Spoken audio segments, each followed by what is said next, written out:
Hello students, आज हम कक्षा 9वीं के गणित भाग 1 में हम समुच्चय पाठ पढ़ रहे थे। उसमें भी हम जो है प्रकीर्ण प्रश्न संग्रह 1 के सवाल देख रहे थे। हमारा प्रकीर्ण प्रश्न संग्रह 1 के सवाल जो है 5 तक के सवाल हम लोग पिछले वीडियो में हल कर चुके हैं। हमारा जो है 6वां सवाल कोरोना महामारी की वजह से कट किया गया है। अब हमें जो है 7वां सवाल देखना है। ठीक है, 6वां सवाल हमारा कट है। 7वां सवाल देखो क्या दिया।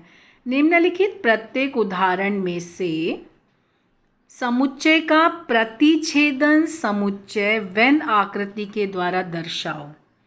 मतलब हमें क्या करना है, जो प्रतिच्छेदन समुच्चय है, ठीक है, उसको वेन आकृति में दर्शाना है। तुम्हें दो समुच्चय दिए हैं, समुच्चय ए और बी, यहाँ पे समुच्चय पी और क्यू। इनका पहले प्रतिच्छेदन निकालना है और उसको वेन आकृति में दर्शाना है।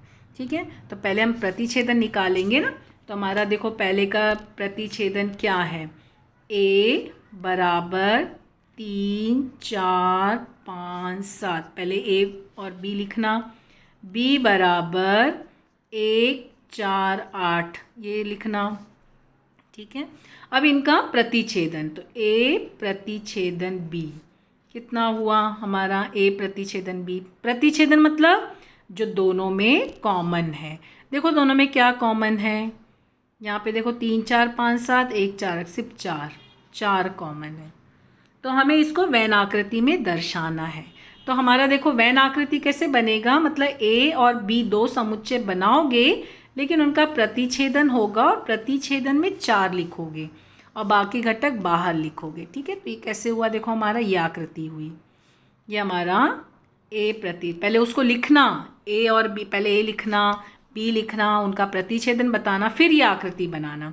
तो देखो यहाँ पे ये हमारा प्रतिच्छेदन है ना, ये हमारा देखो ये समुच्चय a का वृत्त है, ये समुच्चय b का वृत्त है, दोनों प्रतिच्छेदित हो रहे हैं। तो यहाँ पे क्या आया 4।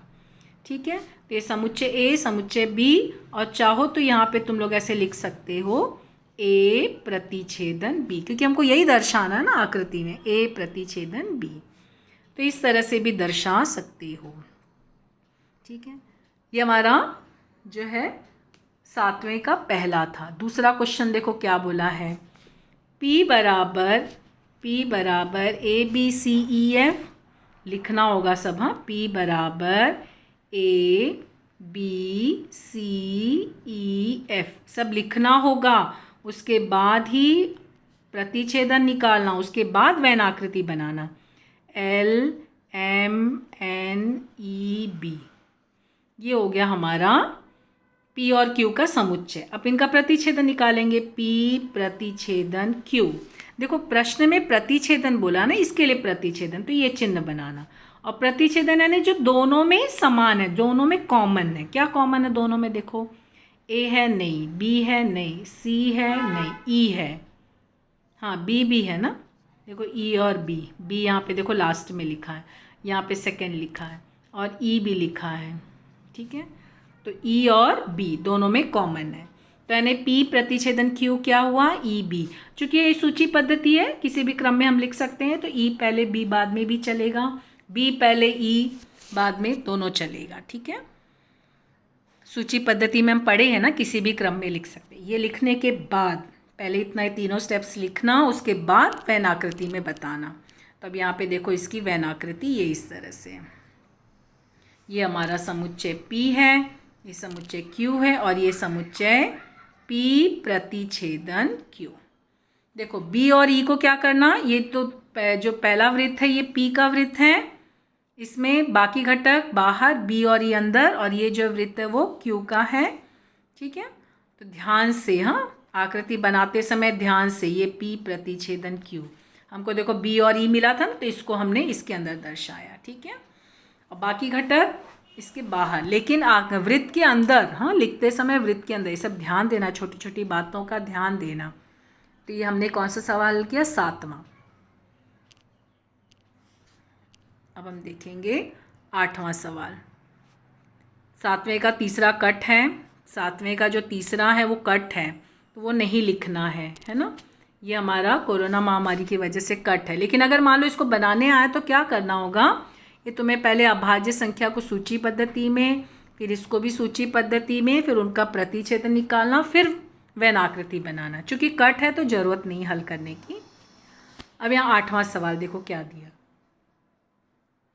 निम्नलिखित समुच्चय में से कौन सा समुच्चय किस समुच्चय का उप समुच्चय है, स्पष्ट करना है। ठीक है, तो यहाँ पे क्या दिया है, x दिया है सभी समुच्चय, सभी चतुर्भुज का समुच्चय, x दिया है सभी चतुर्भुज का समुच्चय, y दिया है सभी समचतुर्भुज का समुच्चय, फिर यहाँ दिया सभी वर्गों का समुच्चय, और t दिया सभी समांतर समुच्चय का और v दिया सभी आयत का समुच्चय। अब तुम्हें क्या बोला है, कौन किसका उपसमुच्चय है वो बताना है, कौन किसका उपसमुच्चय है। तो पहले तो क्या क्या दिया वो लिख लेना, क्या क्या दिया है वो सब लिख लिए। अब देखो यहाँ पर y सम चतुर्भुज है ना, सम चतुर्भुज किस में आते हैं, सम चतुर्भुज सभी चतुर्भुज में आया। ठीक है, तो y क्या हो जाएगा, यहाँ पे y जो है वो x का उपसमुच्चय हो जाएगा। ठीक है, फिर इसके अलावा s जो है सभी वर्गों का समुच्चय, तो ये भी चतुर्भुज में आया, तो s क्या हुआ, s का x का उपसमुच्चय। t भी सभी समांतर समुच्चय, ये भी सभी समुच्चय में आ गए, और ये आयत भी इसमें आ गए। इसके अलावा और क्या हो सकता है, ये तो हमने लिख लिया। और कोई किसी का उपसमुच्चय है, यहाँ पूछा ना कौन से समुच्चय की समुच्चय के उपसमुच्चय, तो इतना तो 1 2 3 4 तो हमने लिख लिया। और भी कोई है घटक, देखो दिख रहा है कुछ, सम चतुर्भुज जो है वो देखो समांतर चतुर्भुज में भी आता है, भूमिति में हम पढ़े हैं ना। तो y जो है वो t का भी उपसमुच्चय होता है, तो इसके आगे तुम लोग लिख सकते हो y t का उपसमुच्चय होता है, क्योंकि सम चतुर्भुज समांतर में आते हैं। फिर देखो वर्ग बोला है, वर्ग भी समांतर में आता है, तो s भी जो है वो t का उपसमुच्चय है। और आयत भी देखो समांतर में आता है, तो v भी जो है वो t का उपसमुच्चय। मतलब y x का s t v ये सब x के भी हैं, plus s t v s v और y ये t के भी हैं, क्योंकि सब चतुर्भुज वर्ग आयत ये सब समांतर चतुर्भुज में ही आते हैं ना। पढ़े हो तुम लोग भूमिति में, जिस समांतर चतुर्भुज की सभी भुजाएं सर्वांगसम होती तो वर्ग होता है, प्रत्येक कोण 90 अंश, और सभी भुजा समान तो वर्ग, और केवल सभी भुजा समान है तो समचतुर्भुज होता है। और अगर सम्मुख की भुजा समान और 90 अंश है तो आयत होता है। हम लोग भूमिति में परिभाषा पढ़े हैं, तो उसके आधार पे ये 3 भी आगे ऐड होगा। ठीक है, तो ये 8वां सवाल है, इस तरह से हमें लिखना है। देखो यहाँ पर ये इस तरह से है ना, ये सब देखो। और इसके अलावा देखो सभी वर्गों का समुच्चय आयत का समुच्चय, देखो वर्ग जो है वो आयत में भी है, आयत वर्ग नहीं हो सकता है क्योंकि आयत में सम्मुख की भुजा समान है, लेकिन वर्ग जो है वो आयत में आ सकता है क्योंकि सम्मुख की भुजा वर्ग में भी समान होती है ना। इसके लिए देखो s जो है वो v का भी उपसमुच्चय है।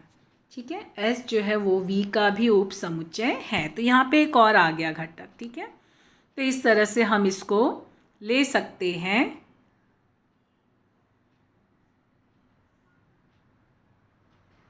और इसके अलावा तुम लोग एक चीज़ और देख रहे हो, वर्ग और समचतुर्भुज। वर्ग और सम, देखो सम वर्ग जो है वो समचतुर्भुज हो सकता है, लेकिन समचतुर्भुज वर्ग कब होगा, जब वो भुजा तो सर्वांगसम है लेकिन कोण 90 अंश होगा तो ही वर्ग होगा ना। लेकिन वर्ग को हम समचतुर्भुज, क्योंकि सभी भुजाएं समान है वर्ग में, तो वर्ग समचतुर्भुज में आता है। इसके लिए वर्ग देखो y का भी उपसमुच्चय है, तो यानी ये सारे इसमें आंसर्स आएंगे। ठीक है, ध्यान से कौन किस में आता है वो ध्यान में रख के लिखना, तो ये हमारा आंसर होगा ये पूरा। ठीक है, ये तुम्हारा क्रम आगे पीछे होगा चलेगा, लेकिन ये घटक बराबर होना चाहिए। तो ये हम लोगों ने कौन सा सवाल हल किया, 8वां सवाल। फिर इसके बाद 9वां 10वां हमारा कट है।